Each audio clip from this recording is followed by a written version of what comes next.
একদিন একটি ছোট্ট পাখি তার নিজের জন্য একটি বাসা খুঁজতেছিল। তখন সে উড়তে উড়তে একটি বাগানে চলে এলো। বাগানটি ছিল খুব সুন্দর, এখানে নানা রকম ফুল ফুটেছিল, পাতাগুলো ছিল সবুজ, আর বাতাসে মিষ্টি গন্ধ ছড়াচ্ছিল। পাখিটি বাগানের সৌন্দর্যে মুগ্ধ হয়ে গেল এবং সে বলল, এই বাগানের পরিবেশটা খুবই সুন্দর, আমি আমার বাসাটি এখানেই তৈরি করতে পারি। সেই বাগানে ছিল একটি বটগাছ। পাখিটি সেই গাছের ডালে নিজের বাসা বানানোর পরিকল্পনা করল। তারপর সে দিন-রাত পরিশ্রম করে তার বাসাটি তৈরি করল। তারপর সুখীভাবে বাস করতে লাগল। কিন্তু তার এই সুখ বেশি দিন ছিল না। সে একদিন তার খাবারের সন্ধানে যখন বাসা থেকে চলে যায়, সেদিন হঠাৎ প্রচণ্ড ঝড় এল। বাতাসের তীব্র গতিতে পাখিটির বাসা উড়ে গেল। পাখিটি বাসায় এসে তার বাসা ভাঙা দেখে খুব কষ্ট পেল এবং কাঁদতে শুরু করল।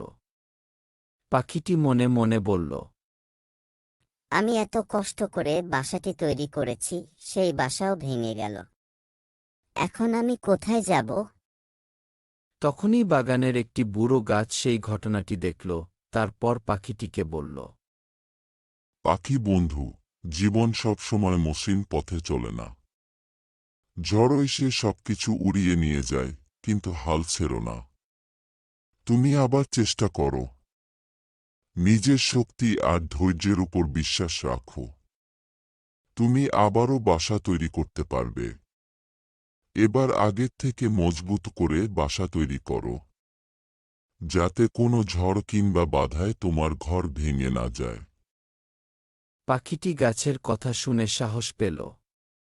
সে গাছের কথা মতো আবার নতুন করে বাসা তৈরি করতে শুরু করল।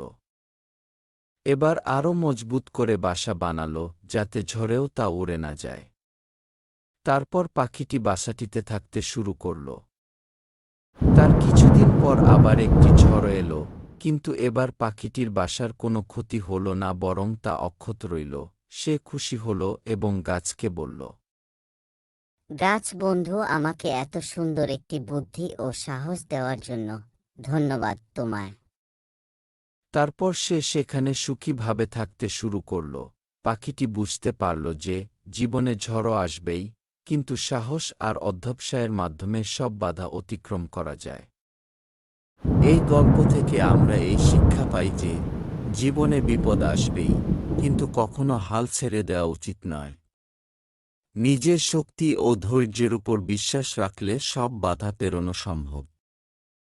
গল্পটি ভালো লাগলে লাইক, কমেন্ট ও শেয়ার করবেন। আর এরকম সুন্দর ও শিক্ষণীয় গল্প পেতে আমাদের চ্যানেলটি সাবস্ক্রাইব করে আমাদের পাশে থাকবেন। ধন্যবাদ।